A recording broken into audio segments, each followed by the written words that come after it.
once again to Sport Africa. It is our daily countdown. James Agberebi joins me physically in the studio. Kayode Ogundare joins via the phone. James, you're welcome. Thank you, Femi. All right, Kayode, thanks for joining us once again. Thank you. All right, okay, so today, of course, like we told you yesterday, that we'll be going to Ghana. Up till now, we've not heard any word regarding the preparation of the Black Stars, precisely where they will be camping for the tournament. Last week, we talked about it in one of our shows before we kicked off our daily countdown. And this time, Stephen Appiah is talking about the fact that it's going to bring a big distraction to the players. Kayode, let's get talking on this.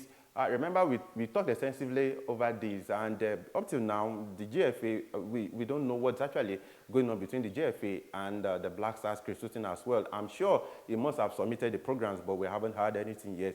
And in an interview with Joy FM, Appiah was saying, the former Black Stars captain was saying that he said not knowing where to pitch camp at this time brings a lot of distractions, because at the end of the day, when you are going to a tournament, you want everything to be done ahead of time.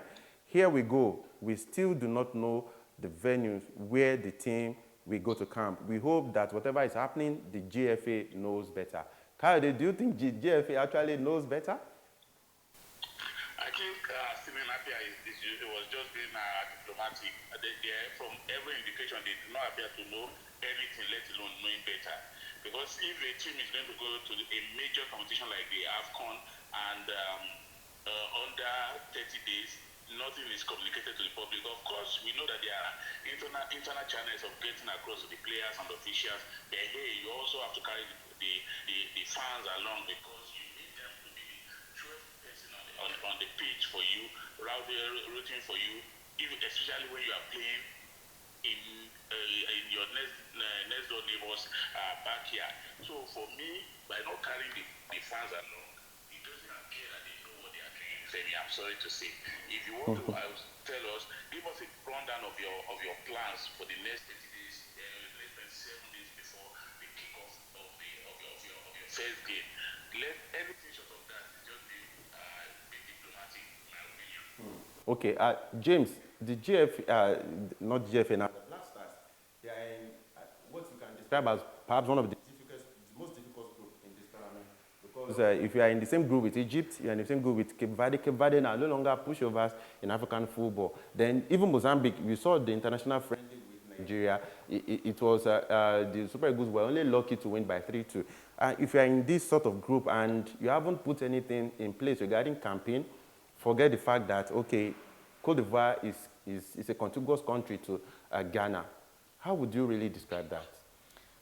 Femi, I think the Black Stars, they want to give us, like they want to, what they did at the last AFCON, where they had Comoros, they had Morocco, and all that thing, where we expected them to qualify, and they crashed out in the group stage. Very annoying. Now it's like, it's following the same pattern now. I mean, for a big team, no visible stuff on the ground that this is what we are doing. Like I always say, no team wins the AFCON by accident. It never happened. It has to be by deliberate planning and preparation. When Zambia won it in 2012, I understand that a lot of people were surprised. But Zambia is not a small team. They've played in the final in the 70s. I think they played in 1974.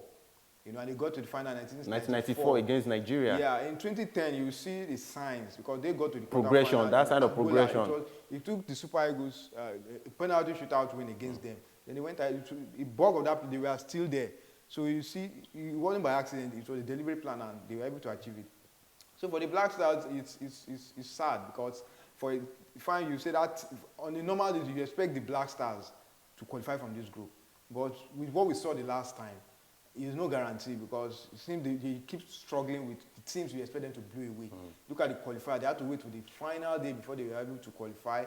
And now they meet Cape Verde. These teams know them, so it's going to be very, very difficult. They'll be meeting Cape Verde once again. You meet Cape Verde and all these teams, tricky opponent for them. We've seen them the way they struggle against teams we expect them to just wipe out. Okay. So for me, Femi, the preparation thing is not just it at all.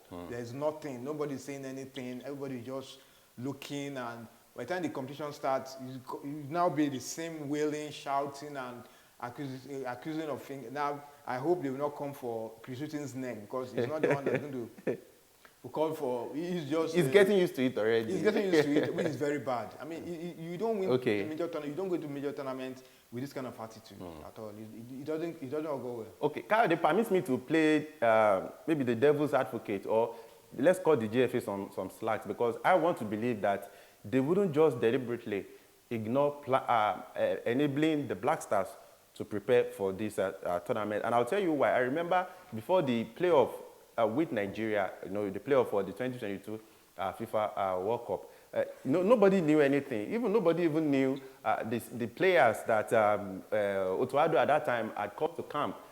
I want to believe that the GFA and maybe the people in the Black Stars, as well as Chris Wooten, they have something up their sleeves that they are not telling the public at the moment. I don't know if you are thinking in that way too, Kayode.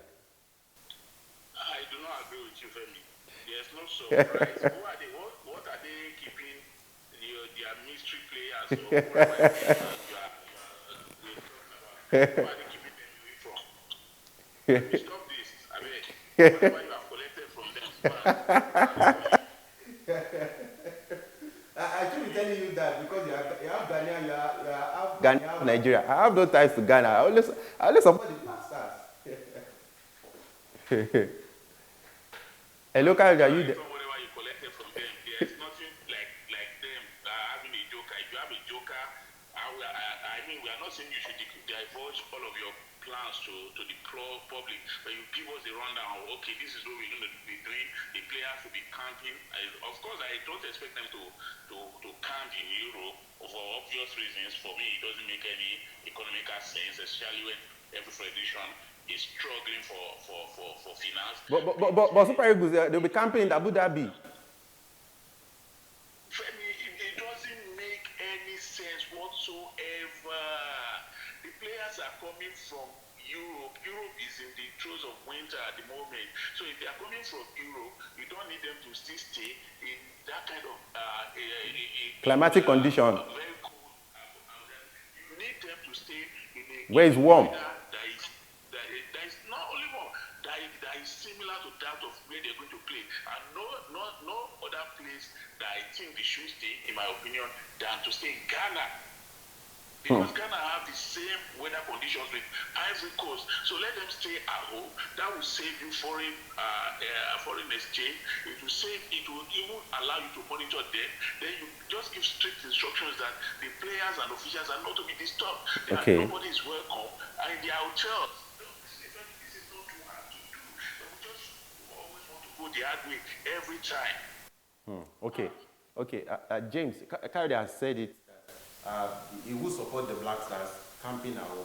But would you think that's the reason why the GFA are so relaxed about this? Well, the thing is, whatever they want to do, let them come out and tell us this is what we are doing. I mean, the AFCON is just how many started the countdown. It's just about days now. Less than 3 weeks. So whatever you are doing, put it black and white. Let everybody know this is what you are doing. All this, nothing on the ground, and you are just making people coming out. When there's vacuum, that's when you start seeing. Sorry, James, but if you ask me, I think it is easier to talk about preparation away from home, because now you know that certainly there won't be more distraction. But at home, perhaps that is what the GF is trying to do. They do not want to come out too early and say we'll be camping in Kumasi, we'll be camping in Accra, we'll be camping wherever. Perhaps they felt that okay, this is home. We'll just continue to put things in place before the players, because at this moment you can't even have the players in camp. I mean, whatever they want to do, let them just put it out. South Africa just announced their provisional squad. People have started doing things, keep putting people in the dark. That's why you see people coming on air to start saying all kinds of. But that is going to cause another issue so in Ghana. Whatever you want to do, just go ahead and do it. and let's see what happens. Instead of allow people to start complaining, start shouting that what are they doing, just go ahead and nobody expects the Black Stars to win the AFCON anyway.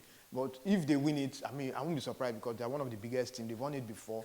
They are just so unlucky in all these past editions. So for me, let them just do what they need to do and start preparation on time. Okay. Kayode, it seems we still have 1 or 2 minutes left. James just talked about, the Black Stars should release their provisional list. But you know that when you talk about the peculiarity of how football is perceived in Ghana, That is going to cause a lot of issues because if you've been following development regarding football, they've been saying that Chris Hughton must ensure that some local players, recently we had Ashanti Kotoko and Out of Folk, they've been pointing fingers that some players in these two teams must be in that AFCON list. So, for instance, you might say the GFA do not want to even publicize the provisional list because they know that there will be a lot of, a lot of reactions back home. I do not agree with any fan that is propagating that nonsense. The sole responsibility for drawing up that list should be that of the manager. Whatever he does, he either swim or sink with that list. Nobody, once you start having external interference, then you cannot any longer blame the coach 100% for whatever happens to his team. If you're going to give somebody a job to do, Femi, you should allow him to do it. And then you hold him responsible for the results. When you now begin to say, okay, the fans are welcome to nominate players, this is not a nomination contest. It's a contest of ability. It is a contest of ability. If the coach is not satisfied with the players you have nominated, then he has a right to. In fact, there shouldn't even arise a situation where anybody, even the GFA, as of course they should have an oversight function, responsibility for the players, because he should be able to defend his choice of players. But I do not agree that whether the fans of Ashanti Kotoko or the fans of House of Oak should determine the number of players or the kind of players invited to the team. That is the responsibility of Chris Hughton as long as he remains the manager of the Black Stars. If you ask me honestly, I do not envy Chris Hughton at this time because he has a very, very, very difficult job on his hands. If you ask me, even among the top teams that will be going to AFCON, his job is likely the most difficult because even the build-up to, before now, the build-up to the World Cup qualifier, the remaining games of the 2023 AFCON qualifiers, it's been pressure, and now the GFA hasn't come out to actually publicize the campaign plan for the Black Stars. I know a lot of things, you will just have to stomach it and say, okay, at least I've taken this job, I've taken this one, so I just have to see it through. I do not envy Chris Hughton at this time. James, thank you for coming on the show today. Thank you, Femi. Kayode, thank you so much for your incisive analysis always. We appreciate you. Thank you very much, Femi. See you tomorrow. Okay, so tomorrow is another day for our countdown. Tomorrow it will be day 26 to the kickoff, or 26 days. 26 days to the kickoff of the 2023 Africa Cup of Nations. Gradually, we'll be counting hours to the kickoff of that tournament. Please subscribe to our channel. Of course, we told you the journey has not even begun already because we are just warming up. By the time the list, the professional list is released, of course, we'll be scrutinizing that on the show. By the time players begin to hit camp, of course, that will give us another dimension. And of course, we'll be talking about how coaches who will be going to this AFCON are remunerated. We'll be telling you the top coach to the least paid coach. So we have so much for you in the countdown or to this tournament. So that is why we say you cannot afford to miss any day of our daily countdown. We'll see you all tomorrow. I remain Ashalola Femi. Have a fantastic day. Bye for now.